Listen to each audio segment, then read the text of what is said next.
Media Islamnet dan radio kesayangan Anda menghadirkan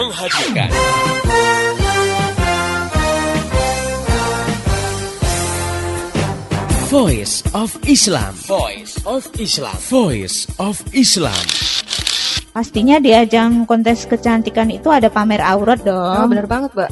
Padahal seorang muslimah kan diperintahkan Allah Subhanahu wa taala untuk menutup auratnya ya. Biasanya para kontestan itu kan pasti harus berlenggak-lenggok di hadapan dewan juri. Iya. Dan juga penonton gitu. Padahal dewan juri ataupun penontonnya ini kan nggak semuanya cewek ya. Iya, betul. Malah banyak yang dari kalangan kaum Adam gitu kan. Atau mereka dipotret ya oleh juru foto yang juga bukan mahramnya. Udah gitu pakaiannya minim lagi, nggak nutup aurat. Nah ini jelas pelanggaran yang nyata terhadap hukum Islam. Voice of Islam. Misalnya kita punya catat kaki, tapi kaki kita ini membuat kita bisa melangkah ke tempat-tempat ibadah dan majelis-majelis ilmu yang diridhoi Allah. Nah, ini ada artis yang kakinya bagus banget, artis dunia ya.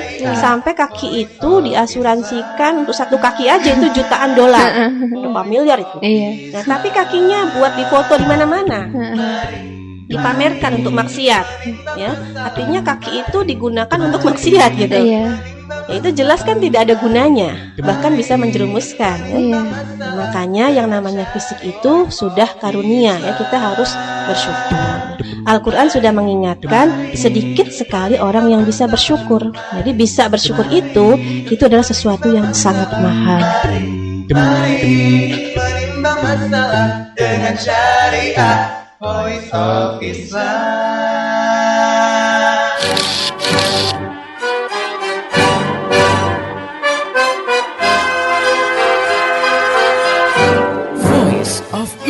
Voice of Islam. Voice of Islam.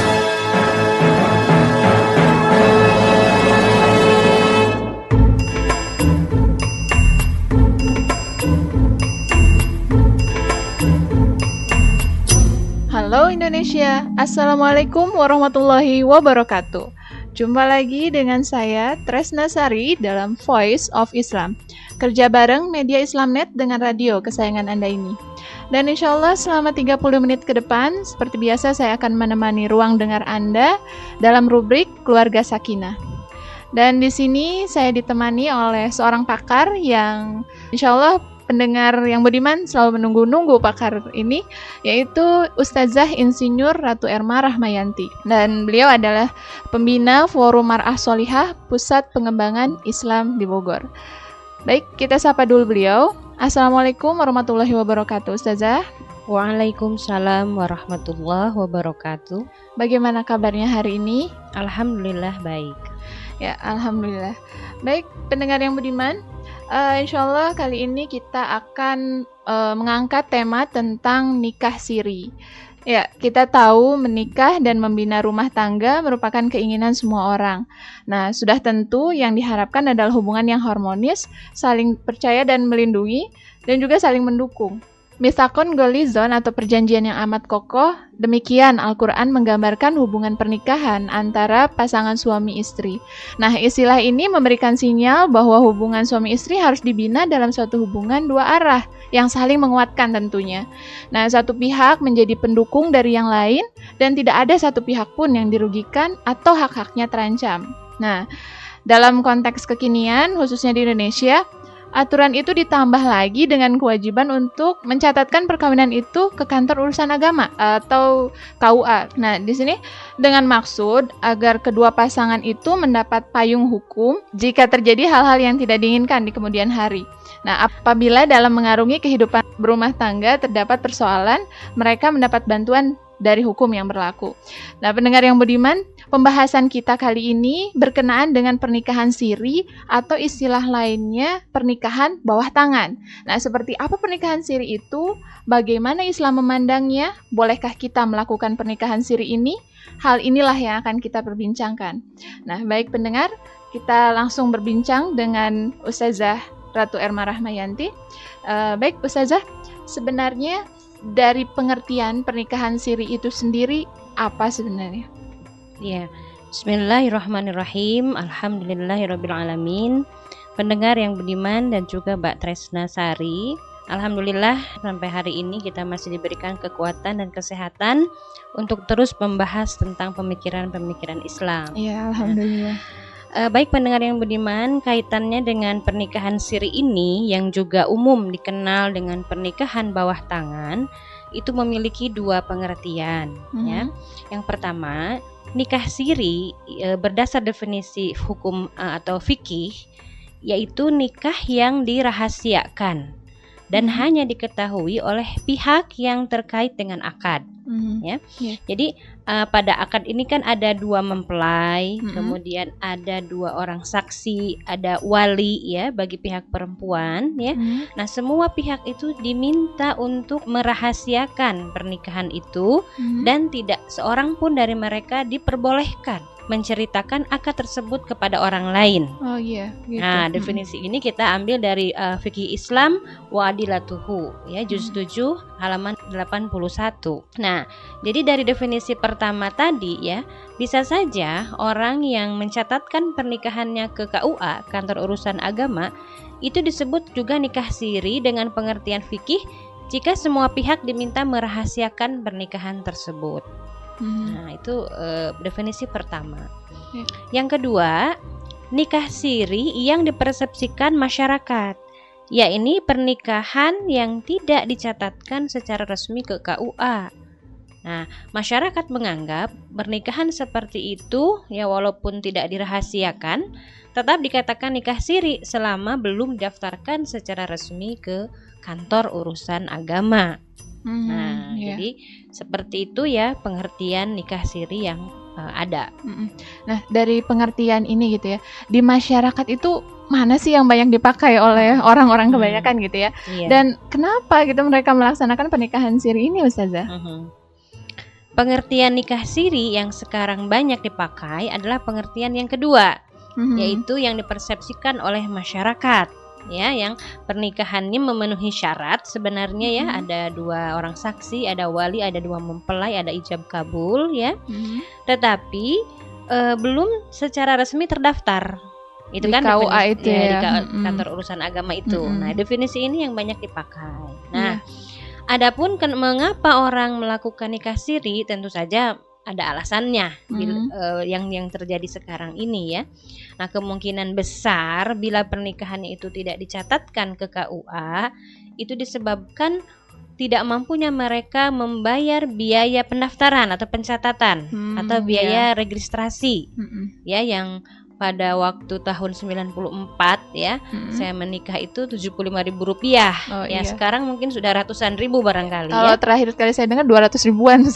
Ya, bisa jadi terus bertambah ya. Gitu ya. Nah, kita tidak pungkiri bahwa ada orang yang untuk membayar itu pun mereka tidak mampu, gitu ya. Ataupun mereka memilih nikah siri ada kejadian yang lain, seumpama pernikahan yang dipaksakan atau terpaksa dan dilakukan dadakan karena si perempuan sudah hamil lebih dulu. Ini juga biasanya ya prakteknya itu pernikahannya ini dirahasiakan, gitu ya, disembunyikan. Kemudian kalau hal-hal lainnya ya bisa jadi orang karena alasan adat atau kebiasaan ya yang merasa cukup gitu ya dengan pernikahan yang sudah sah ya, dipenuhi rukunnya, syaratnya, dan tidak perlu gitu dicatatkan. Nah, boleh jadi ada yang melakukan itu karena alasan tadi gitu ya, karena adatnya itu ya. Nah, ini kalau yang alasannya ketidakmampuan, karena sebenarnya kan begini nih pada dasarnya ya, kalau uang ada, prosedur registrasi pernikahan tidak sulit ya. Tentunya tidak ada seorang pun yang akan memilih untuk nikah siri. Ya, pernikahan itu kan secara sunatullah merupakan hal yang membahagiakan, bukan siapapun, menyulitkan gitu ya.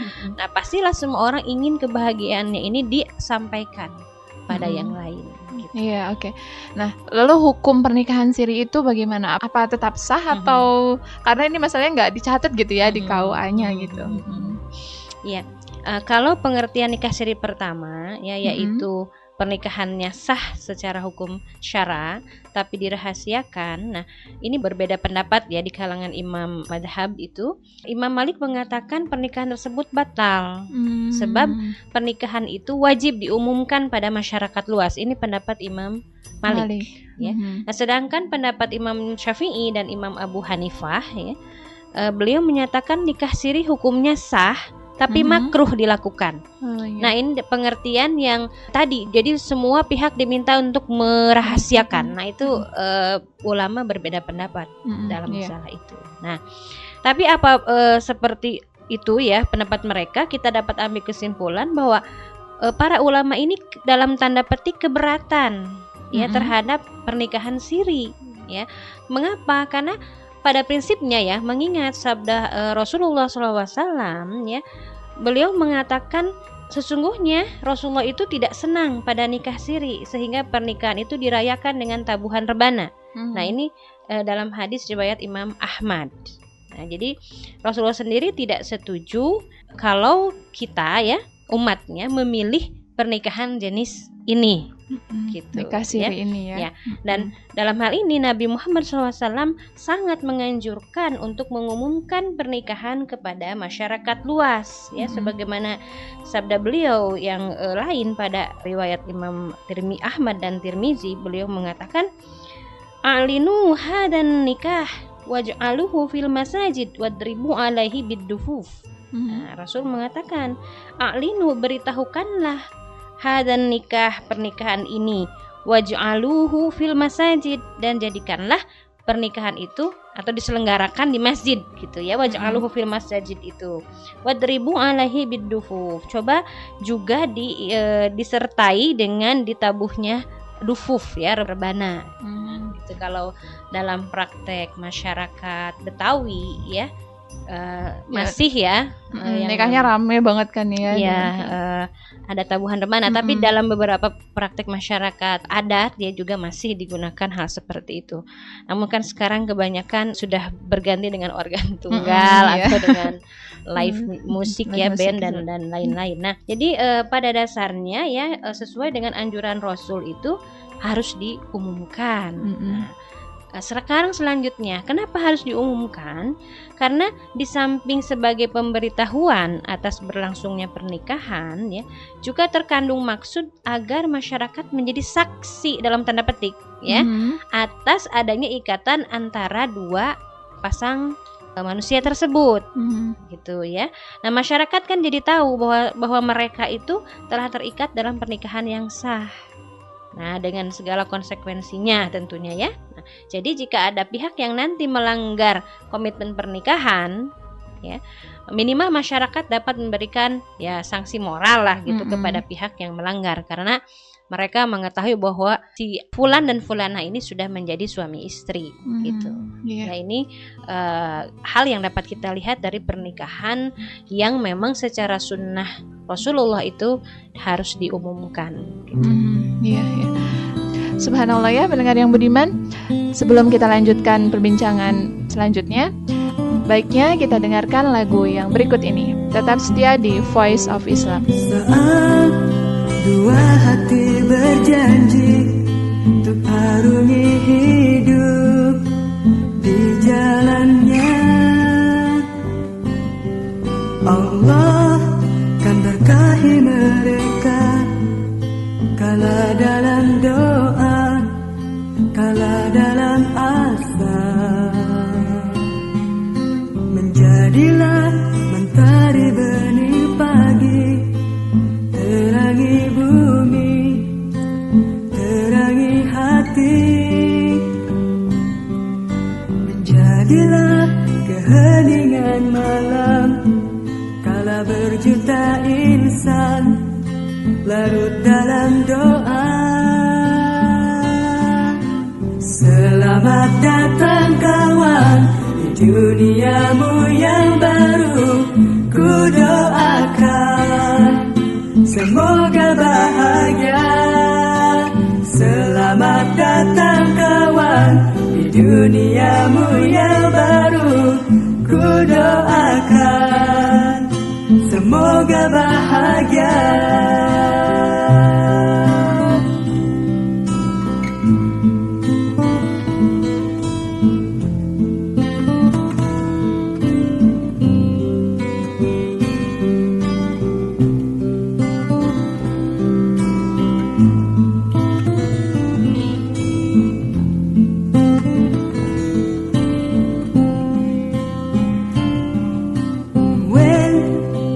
two people get married to take the life together on the way. Allah so give them one more bless when live in love and try, when live in love and pray. Just be the sunshine in the morning day, give it sign to the world, let everyone to see. Just be the quietness in the night, when many people cry, when many people pray. Welcome to the world, my friends. You both have to face all in love. All I could do just pray, and I pray. Welcome to the world, my friends. You both have to face all in love. All I could do just pray, and I pray. Masih di Voice of Islam, kerja bareng Media Islamnet dengan radio kesayangan Anda ini. Pendengar yang budiman, hari ini kita sedang mengangkat rubrik Keluarga Sakinah dengan tema nikah siri. Ya, tadi sebelumnya kita sudah mendengarkan penjelasan dari Ustazah apa sebenarnya nikah siri, lalu sebenarnya apa sih pentingnya ketika menikah itu sebenarnya harus diumumkan, kan kayak gitu ya, sebagaimana yang Rasulullah SAW telah anjurkan. Nah, lantas ya Ustazah, bagaimana sebenarnya solusi Islam terhadap fakta adanya pernikahan siri yang ada di lingkungan kita ini, seperti itu? Ya, Bismillahirrahmanirrahim. Baik pendengar yang budiman dan juga Mbak Tresna ya. Nah, kalau sekarang terjadi praktek pernikahan siri ini, maka kita perlu melihat apa yang menyebabkan mereka yang memilih pernikahan itu melakukan hal tersebut. Jadi akar masalah dari adanya nikah siri ini harus kita temukan terlebih dahulu. Ya, nah kalau dilihat dari faktanya ya, memang pernikahan siri ini nih ya, yang mungkin sekarang banyak dilakukan, itu tidak bisa diselesaikan oleh individu atau oleh keluarga yang bersangkutan saja. Ya, nah, kenapa? Karena bila yang terjadi itu adalah alasan orang menikah siri karena tidak mampu membayar biaya pencatatan atau registrasi, gitu kan? Nah, pertanyaannya, memangnya siapa yang menetapkan biaya registrasi sebesar itu yang ternyata tidak bisa dijangkau oleh semua orang? Nah, itu kan bukan individu atau bukan keluarga yang menetapkan jumlah biaya itu, ya. Dan pertanyaan berikutnya, mengapa banyak orang tidak bisa menjangkau biaya tersebut? Siapa yang membuat mereka menjadi miskin sehingga tidak mampu membayar biaya seperti itu? Padahal kan pernikahan itu bisa dikatakan hajat hidup setiap orang, kan begitu ya. Akhirnya karena biaya yang tidak terjangkau dan juga mereka memang miskin ya, tidak punya untuk itu, akhirnya mereka lebih memilih menikah tanpa dicatatkan ke KUA. Nah, ini harus ditelaah ya, peristiwa-peristiwa ini gitu, alasan-alasan tersebut. Nah, belum lagi juga ya, memang ada kebiasaan masyarakat ya yang merayakan pernikahan dengan pesta-pesta yang cenderung mewah, terlalu mewah. Ya, nah, sehingga jika pernikahan tidak dipestakan seperti itu akan menurunkan derajat atau mengganggu prestise sebuah keluarga yang akhirnya daripada menanggung malu, jadi pernikahan dilakukan secara diam-diam saja. Nah, ini kondisi dua kondisi yang turut ya membuat orang memilih untuk menikah siri. Itu satu hal. Yang kedua, juga dengan fenomena orang menikah siri karena si perempuan hamil duluan. Sehingga untuk menutupi malu, ya, keluarga melakukan pernikahan tersembunyi. Nah, sekarang juga pertanyaannya, siapa yang membuat remaja sekarang jadi bergaul keluar batas, gitu ya, sampai hamil.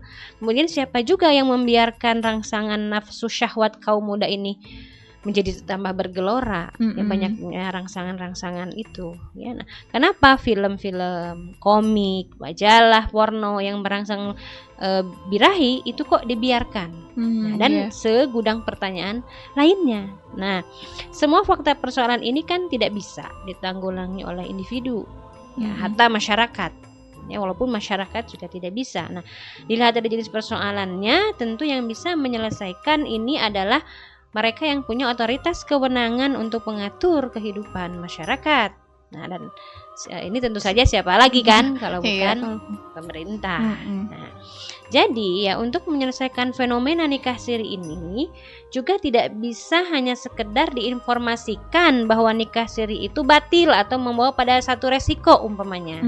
Ya, tidak cukup hanya dengan himbauan atau informasi-informasi saja, ya.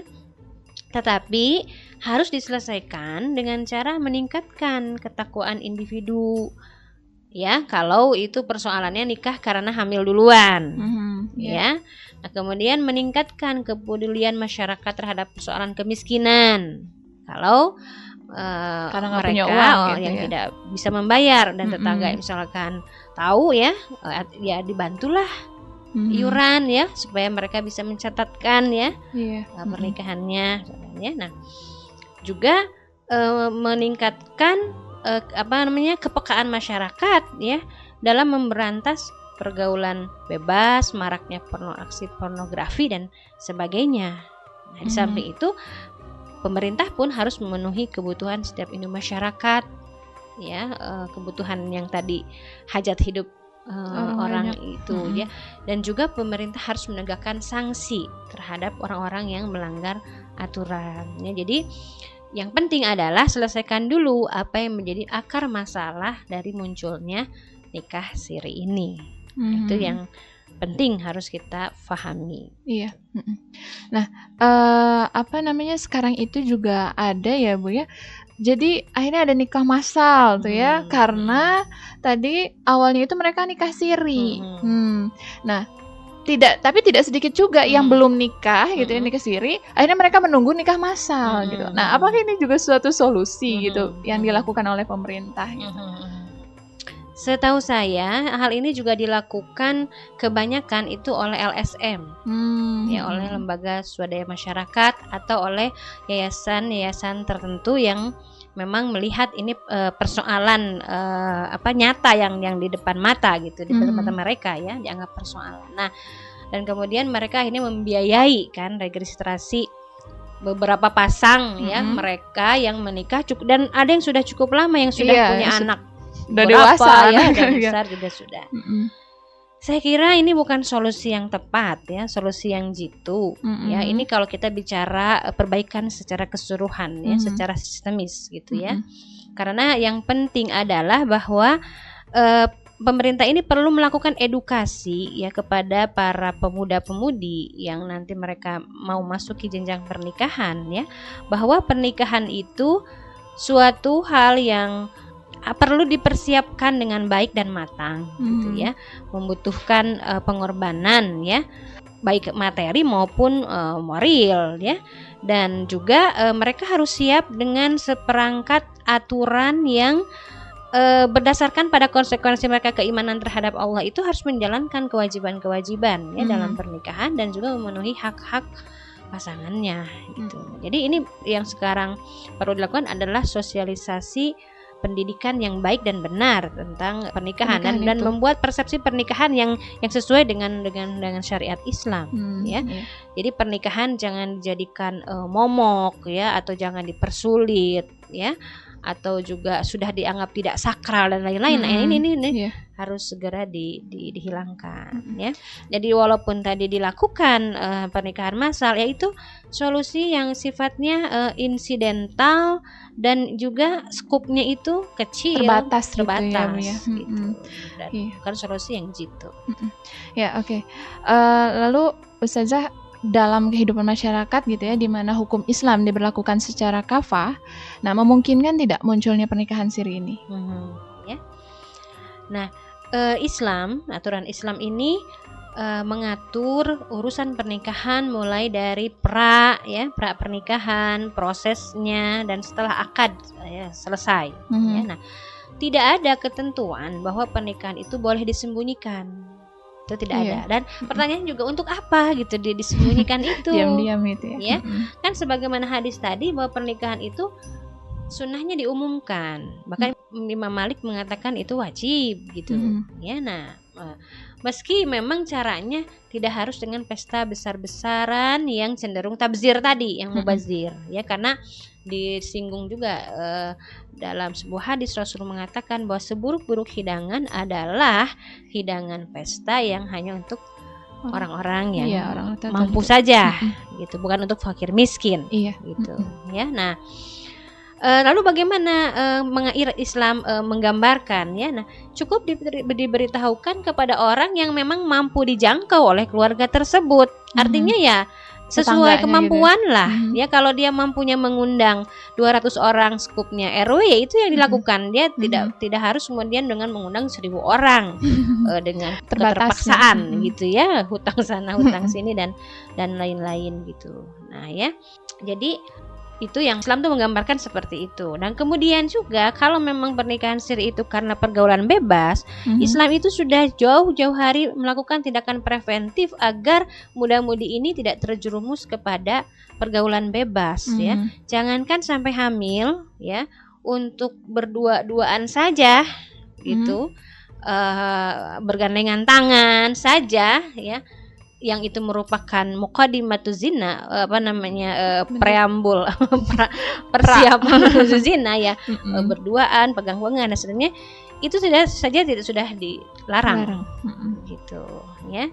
Nah, jadi kecil kemungkinan, ya, sangat tidak ada peluang lah, ya, bahwa pernikahan siri yang diakibatkan karena malu, ya, karena pergaulan itu tidak akan terjadi gitu, ataupun karena misalkan tadi tidak punya biaya, ya, dan lain, itu tidak akan terjadi gitu. Nah, sekarang pertanyaannya bagaimana pernikahan yang dicatatkan di KUA, ya? Nah, Islam memandang itu perkara yang mubah atau boleh, ya. Jadi boleh saja pemerintah menetapkan aturan itu, ya, dengan maksud untuk mendaftarkan warganya yang sudah menikah dan diberi surat tanda telah menikah atau dikasih buku nikah, gitu ya. Nah, ini sama halnya dengan bolehnya pemerintah menetapkan aturan bahwa semua warga harus punya kartu identitas atau KTP, ya, di kita sekarang. Nah, ini untuk kepentingan administrasi, ya, atau pencatatan. Nah, ini tidak jadi masalah, ya, bahkan mungkin membawa pada kemudahan dan kebaikan,